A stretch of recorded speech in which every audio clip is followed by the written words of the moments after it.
پرده های قدیمی پشتری تو بریز دور، بیا بهت یاد بدم تا خودت هم بتونی راحت اجرا کنی.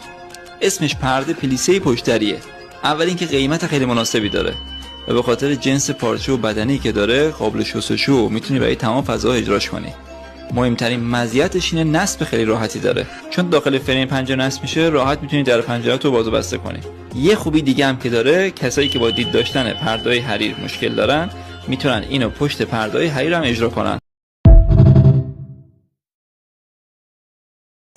Qizlar, yonchoq haqida sizlarga ajoyib ma'lumot. Yonchoqimiz qarang, dazmolsiz ham o'zi tekis turibdi, tortilmasdan. Buni siri tukuni pastga to'g'ri qo'yib olish. Birinchi o'rinda mana mashinkani tuki pastga qarab turibdi. Birinchi o'rinda, ikkinchi o'rinda chokni yonimizda necha santimetr qayirmoqchi bo'lsangiz, ichkariga ana shuncha kiritib olish kerak, to'g'rilab mana. Buklab olamiz va e'tibor bilan qaraysiz. To'g'rilab, mana bu tagidagini ozgina tortib, buni ustidagini nisbatan bo'shroq qo'yib qattiq ushlab olamiz va bu qo'limiz bilan ikkinchi partiyamizga yordam qilamiz. Chokka e'tibor bilan qaraysiz.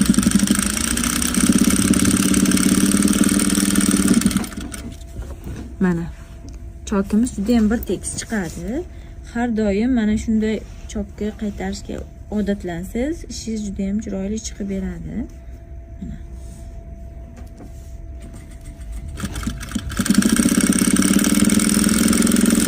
Keyin yana bitta savol tushgan. Bu tomonni mana shunday qaytarganingizda ikkinchi tomonni qanaqa qilib qaytarasiz degan savol uchun, qizlar, bu tomonini esa bu tomoni endi to'g'ri tuk tepaga qarab qoladi. Unda nima qilamiz? Materialni mana shu tomonga shunday yig'ib olib, mashinkaning bu tomoniga buni yana pastga, tukuni pastga qaratib qo'yib olib tikishimiz kerak. Materialni